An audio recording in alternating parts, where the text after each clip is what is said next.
ओम शांति। ओम शांति। आज हम सभी गुड विशेस के बारे में सुनेंगे। वास्तविक रूप में हम देखते हैं कि शुभ भावना, शुभ कामना, शुभ चिंतन, शुभ वृत्ति और शुभ कृति आज हर एक व्यक्ति अपने जीवन में शुभ ही चाहते हैं, लेकिन शुभ चाहते चाहते धीरे धीरे कब उनके मन में अशुभ वृत्ति आता है वो पता ही नहीं चलता है। उसका कारण है हमारे संकल्प। हमारे संकल्प जब श्रेष्ठ होते हैं, और ये हम सभी को पता है कि हम सभी एक ही ईश्वर के संतान हैं। एक ईश्वर के संतान होने के कारण हम सभी आपस में भाई भाई हैं।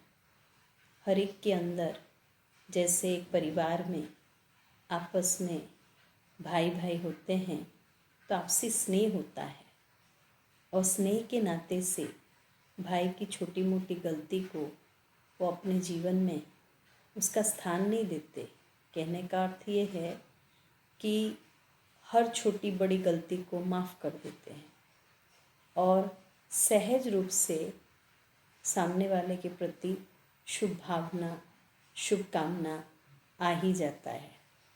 तो कहने का भाव ये है कि जब स्नेह होता है तो शुभ भावना होती है, शुभ कामना होती है। तो आज हर एक व्यक्ति के अंदर वो स्नेह की भावना, वो आत्मिक दृष्टि, आत्मिक वृत्ति खत्म हो गई है। तो कहीं ना कहीं ईर्ष्या, द्वेष, परेशानी, अशांति का स्थान आ गया है, जिसके कारण गुड विशेस के बदले अंदर से बैड विशेस निकल जाता है। तो गुड विशेस उसके पास होगा, वही दे सकता है जिसके पास वो खजाना हो। जैसे आपके पास अगर कोई व्यक्ति आए और कोई धनराशि मांगे और आप बहुत धनाढ्य हैं, आपके पास धन है, तो आप कई प्रकार के उसको मदद धन से कर सकते हैं, और आपकी करने की इच्छा हो तो। इसी प्रकार अगर हम सभी के अंदर शुभ भावना, शुभ कामना का खजाना भरपूर है तो हम दूसरों को गुड विशेस दे सकते हैं। तो खजाना भरपूर करने के लिए क्या करना की आवश्यकता है? जैसे हम देखते हैं कि किसी व्यक्ति के पास बहुत धनराशि है, उसका कारण ये है उसकी मेहनत, उसकी लगन, और एक एक पैसा जोड़कर मेहनत करके उसने कमाया है।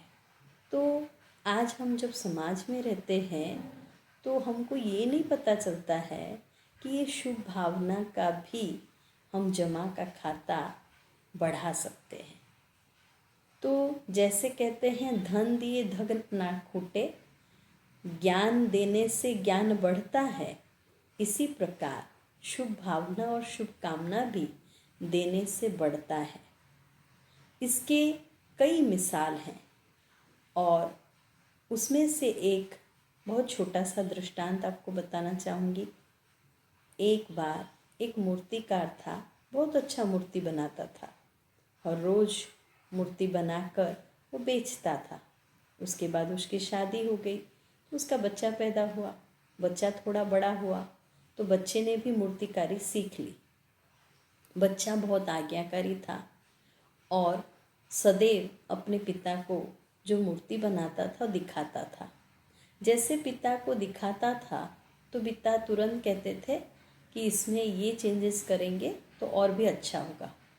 ऐसे बच्चा करता गया तो पिता से भी ज़्यादा उसका इनकम होना शुरू हो गया, और वो हर रोज़ नया नया मूर्ति बनाता, लोग उसकी बहुत सराहना करते।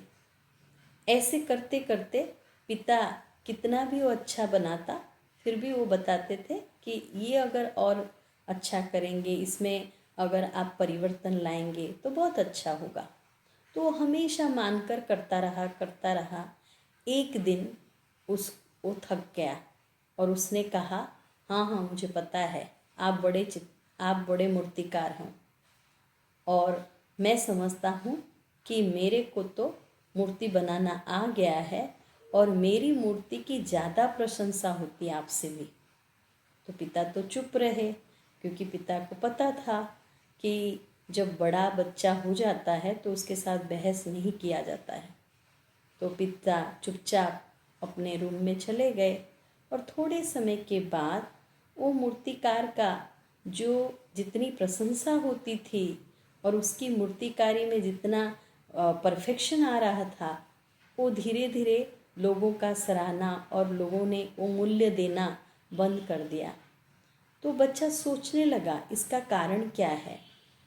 तो वो जाकर पिता को पूछा कि इसका कारण क्या है। तो पिताजी ने कहा कि देखो, तुम जब हरेक की दुआएं लेंगे, हरेक की शुभ भावना लेंगे, तो आपकी जो मूर्तिकारी है और भी सुंदर बनती जाएगी।